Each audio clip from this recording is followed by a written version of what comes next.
যেতে চায় স্বপ্নের জানালায়, অসীমে রেখেছে হাত বাড়িয়ে, জীবনের ছবিটাতে বিশ্বরং তুলিতে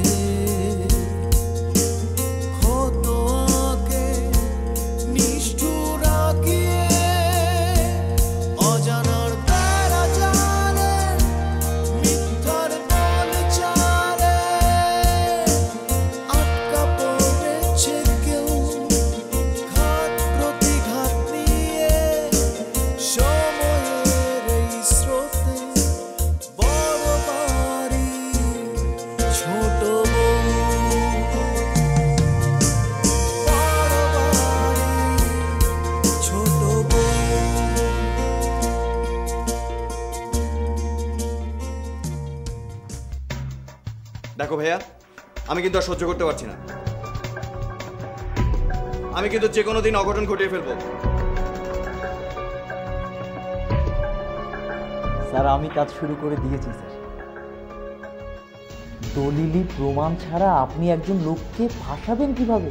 একটা কাজ করেন না হাসিম সাহেব, মেয়েকে একটা চাকরির মধ্যে ঢুকিয়ে দিন না। আপনি আমাদের অফিসে যে কোনো একটা পোস্টে জয়েন করেন না। Thank you sir, thank you. Asif sir প্রায় কারখানায় গিয়ে আমাদের সঙ্গে খারাপ ব্যবহার করে, সেই জন্যই শ্রমিকরা আসিফ স্যারকে পছন্দ করে। মিথ্যা কথা মামুনি। ম্যাডাম, যে শ্রমিককে আসিফ স্যার সেদিন মার দিয়েছিল তার চিকিৎসার জন্য কিছু টাকার প্রয়োজন হয়েছে।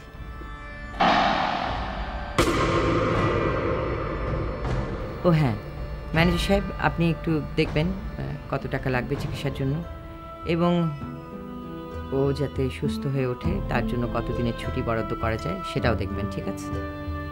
ঠিক আছে ম্যাডাম, এ নিয়ে আর আপনাকে চিন্তা করতে হবে না। ঠিক আছে, আপনি তাহলে যান, আর কারখানাটা চালু হওয়ার সাথে সাথে আমাকে কিন্তু জানাবেন। আরও একটা কথা, এরপর এরকম যদি কোনো সমস্যা হয় আর কারখানায় ধর্মঘট হয় তাহলে আমি কিন্তু কঠোর ব্যবস্থা নিতে বাধ্য হব।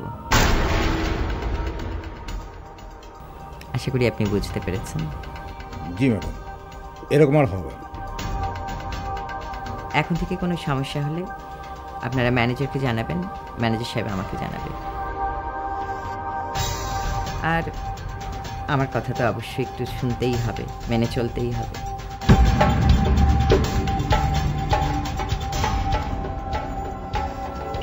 আমি যদি কথা দিয়ে কথা না রাখতে পারি তাহলে অবশ্যই সিদ্ধান্তটা আপনারা নেবেন। বুঝতে পেরেছেন তো? ঠিক আছে ম্যাডাম। আমি কিন্তু অন্যান্য শিল্পপতিদের মতো নয় যে কথা দিয়ে কথার বরখেলাপ করব।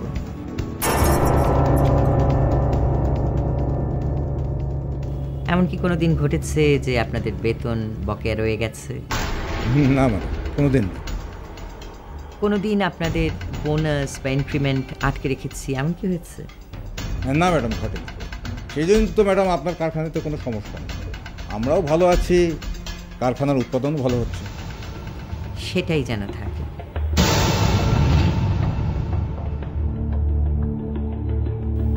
ঠিক আছে, আপনি যেতে পারেন। না ম্যানেজার সাহেব, আপনি বসুন, আপনার সঙ্গে আমার কথা আছে। বসুন। তাহলে আমি আসি ম্যাডাম। ঠিক আছে, ওয়ালাইকুম আসসালাম।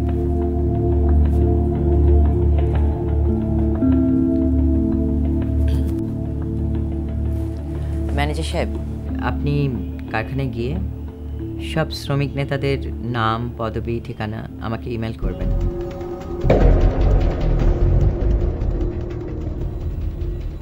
আর ওই শ্রমিকের নাম ঠিকানাও আমাকে জানাবেন। ঠিক আছে? ঠিক আছে ম্যাডাম। ঠিক আছে, আপনি যেতে পারেন। আমি আসি তাহলে।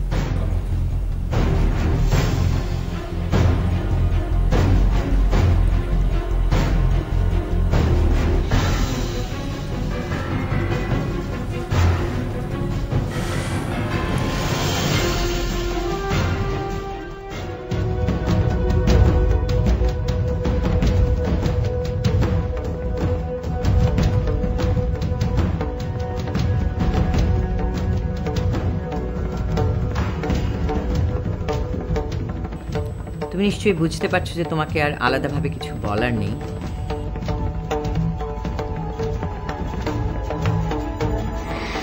শুনেছ তো, কারখানায় তুমি আর একা যেতে পারবে না, ঠিক আছে? ঠিক আছে মামুনি।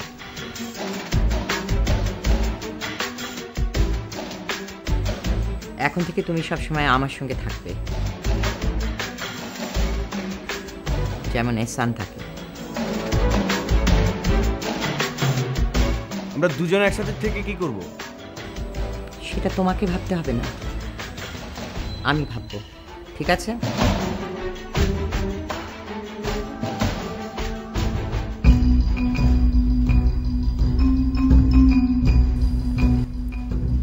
যাও।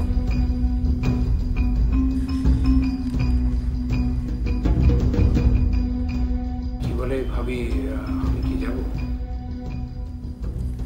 যাও।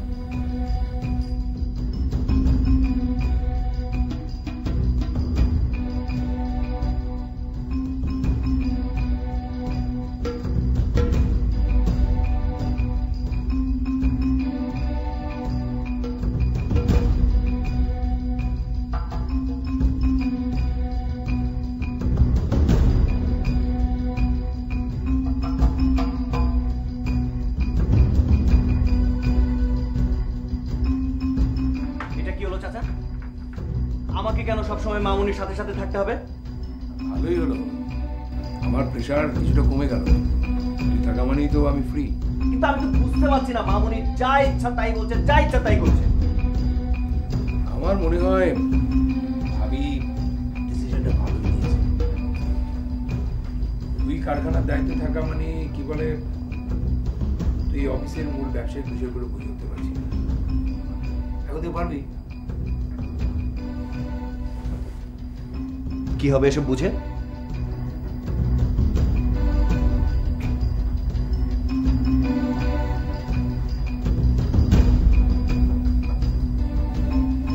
আসিফ,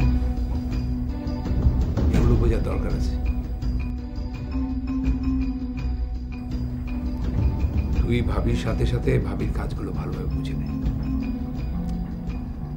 আরে ভাবির অনুপস্থিতিতে কি বলে, একজনকে না একজনকে তো এই অফিসের দায়িত্ব নিতে হবে। তুমি থাকতে আমি কেন দায়িত্ব নিব? আরে এত বড় কাজের দায়িত্ব নেওয়ার যোগ্যতা কি আমার আছে?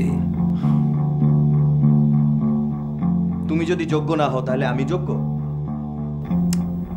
তুই ভালোভাবে ব্যবসাটা বুঝে নে, ভাবিকে প্রমাণ করে দেখা যে তুই পারবি। দেখবি আস্তে আস্তে কি বলে তুই একদিন জুয়ারদারি গ্রুপ অফ কোম্পানিজের অনেক গুরুত্বপূর্ণ পার্সন হয়ে গেছিস। ভাবি তোকে নানা রকমের দায়িত্ব দেওয়া শুরু করে দেবে। এটা কখনোই সম্ভব না, মা আমাকে একদম বিশ্বাস করে না। আরে বিশ্বাস অর্জন করতে হবে কাজের মাধ্যমে। আমার মনে হয় চেষ্টা করলে তুই সেটা পাবি। আমার মনে হয় না আমি মামুনির বিশ্বাস অর্জন করতে পারবো। কেন পারবি না? তুই ভাবির সাথে কিছুদিন থাক, তাকে তার কথা মতো চল, দেখবি ভাবি তোর উপর আস্থা রাখছে আস্তে আস্তে। সেটা সম্ভব না চাচা।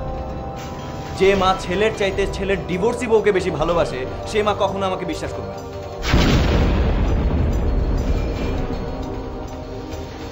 কেন? ভাবির সাথে শ্রাবণীর যোগাযোগ থাক, সেটা তুই চাস না? আচ্ছা চাচা, একটা মেয়ে তার স্বামীকে ডিভোর্স দিয়ে দিয়েছে, তার শাশুড়ির সাথে কিভাবে সুসম্পর্ক থাকবে? কেন, তোর মার সাথে তো শ্রাবণীর সুসম্পর্ক আছে। হ্যাঁ সেটাই তো বলছি, আমার মা দাদির কাছে আমার চেয়ে শ্রাবণী অনেক ভালো। এখনো আমার বাসায় এসে ঢং ঢং করে আমার সামনে ঘুরে বেড়ায়, অথচ ওই মেয়ে আমাকে ডিভোর্স দিয়ে গেছে।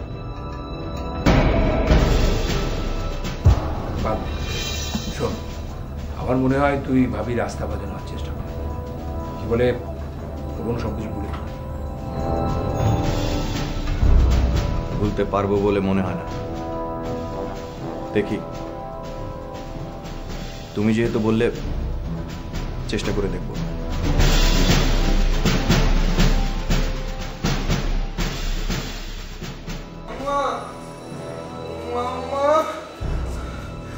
মাম্মা সাথে কেউ খেলা করে না, আমি এখন কি করব? মামা, কি হয়েছে? আপু, হ্যাঁ আপু চলো না। কোথায়? তুমি আমার সাথে খেলবা, আমার পাজল গেমগুলো মিলাই দিবা, চলো না। না শোনো শোনো শোনো, তুমি একটা কাজ করো, তুমি রুমে যাও, রুমে টিভিটা ছেড়ে দাও, ছেড়ে তারপর তুমি কার্টুন ছবি দেখো। ওকে? না, টিভিতে কার্টুন ছবি হচ্ছে না তো। একটু পরেই হবে।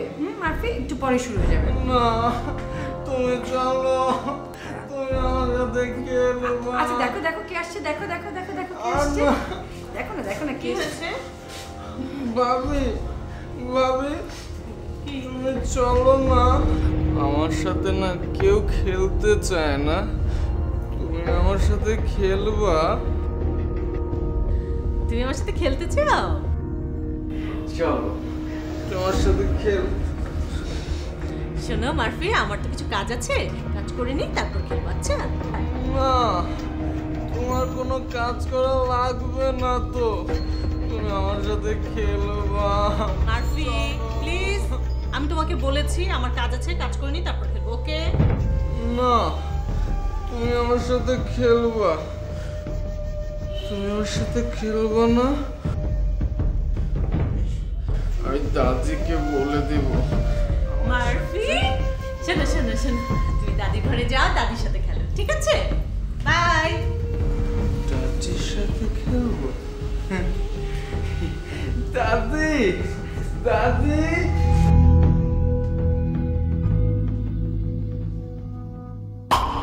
আসিফ যতদিন নিজেকে সংশোধন না করছে ততদিন কিন্তু সে কার্টুনে যাবে না। আমার অনুমতি ছাড়া আসিফকে কিন্তু কার্টুনে ঢুকতে দিবেন না।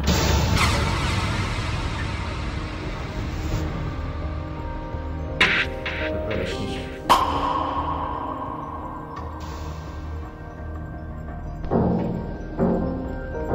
আমার সাথে মামনি কেন এমন আচরণ করছে? কি এমন অন্যায় করেছে? নিজেদের ভুল, নিজেদের অন্যায় কি কোনোদিন মামনি দাদি বুঝতে পারবে না?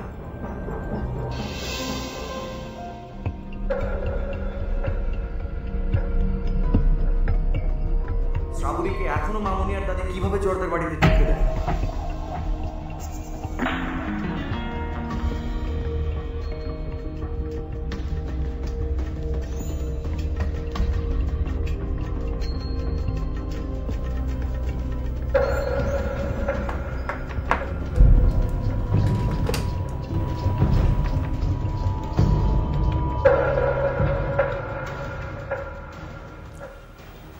ঈশানা, তুমি কি ফ্রি আছো? আমার রুমে একটু এসো তো।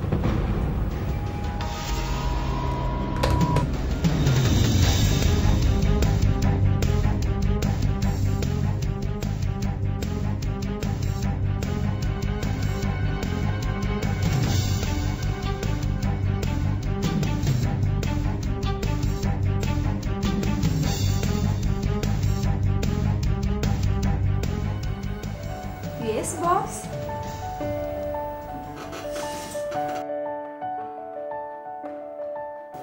কি ব্যাপার, আপনি এখনো অফিসে? ফ্যাক্টরি ইন্সপেকশনে যাননি?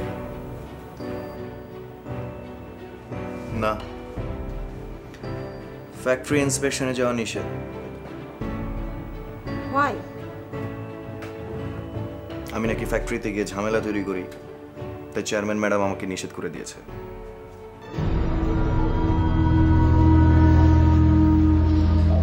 বাহ, তাহলে তো আপনার জন্য বেশ ভালোই হলো।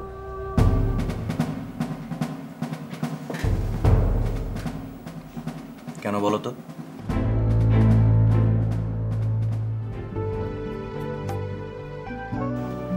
নিজের কথা নিজে বলা কি ঠিক? একটু ভাবুন, দেখবেন নিজে থেকেই সবকিছু বুঝতে পেরেছেন।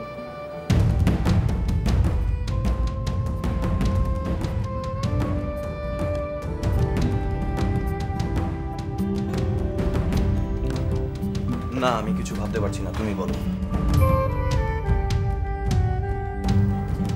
সরি বস, আমি বলতে পারবো না। নিজে থেকে যদি বুঝতে পারেন তো ভালো, না বুঝলে আমার কিছু করার নেই। ও গড,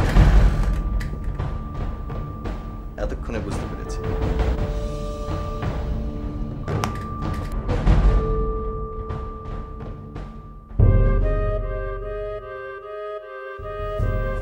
ওটাতে তো আমি অফিসে না থাকলে আরো বেশি সুবিধা। কেউ কিছু জানলো না। তোমার অফিস শেষে তোমাকে পিক করলাম, অথবা তোমার বাসায় সরাসরি চলে গেলাম। আপনার সাথে কিন্তু সারাদিন থাকতে আমার খুব ভালোই লাগে বস।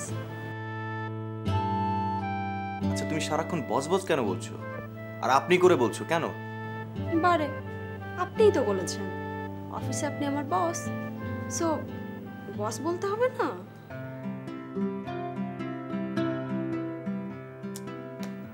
আমি না একদমই ভুলে গিয়েছিলাম, আমার মাথাটা একদম এলোমেলো হয়ে আছে।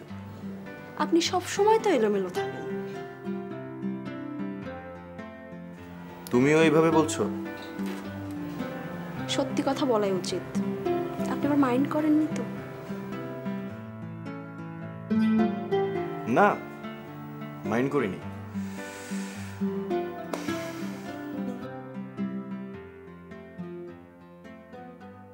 বিকেলে তোমার ব্যস্ততা কেমন? আমার সমস্ত ব্যস্ততা তো আপনাকেই নিয়ে। তাছাড়া আপনি যদি কখনো বিকালটা আমাকে ফ্রি করে দেন, হয়তো বাসার জন্য টুকিটাকি কেনাকাটা করি, না হলে বন্ধুদের সাথে আড্ডা দিই, এই তো। থ্যাংক ইউ শানা, তুমি সত্যি আমাকে সাপোর্ট দিয়ে যাচ্ছ। নইলে শ্রাবণী চলে যাওয়ার পর সত্যি আমি স্বাভাবিক থাকতে পারতাম না। সাপোর্ট? আমি আপনাকে সাপোর্ট না দিলে হয়তো অন্য কেউ আপনাকে সাপোর্ট দিত। তাছাড়া আপনাদের মতো মানুষদেরকে সাপোর্ট দেওয়ার লোকের অভাব আছে? আচ্ছা, তুমি এইভাবে কথা বলছো কেন? আহা, আমি তো এভাবেই কথা বলি বস।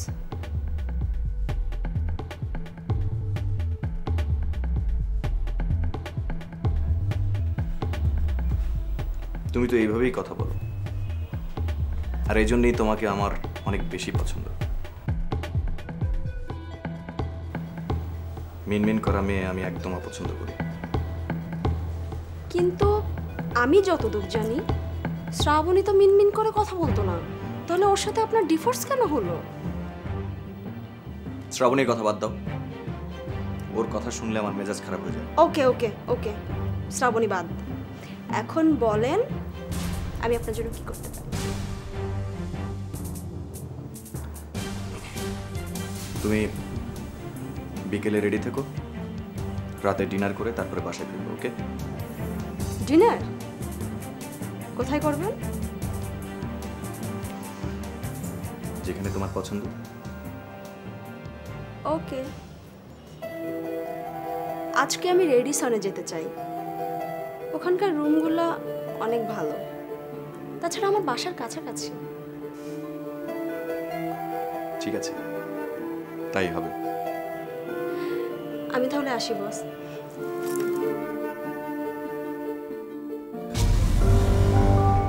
বস,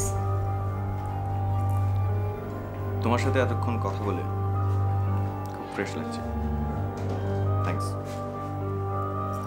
ওয়েলকাম। আসি। বাই।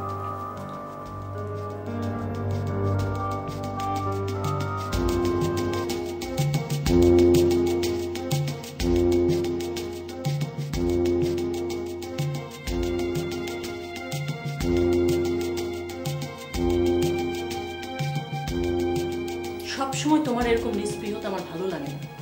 আর কত, আমারও তো একটা সহ্যের সীমা আছে। অবশ্যই আছে, সহ্য না করে কি করবে? কি করবো মানে? তোমার কি ধারণা আমার কিছু করার নেই? কি জানি, তবে কিছু করার থাকলে করে ফেলো, আমার কোনো আপত্তি নেই।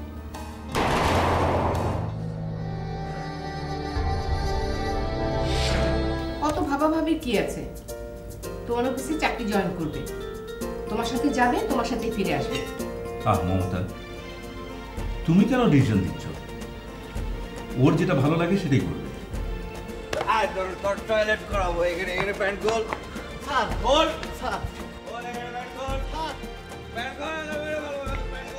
শ্রাবণী এ বাড়িতে কিভাবে আসে? যে মেয়ে আমাকে ডিভোর্স দিয়েছে সে এ বাড়িতে কিভাবে আসে? Here is our statement, sir.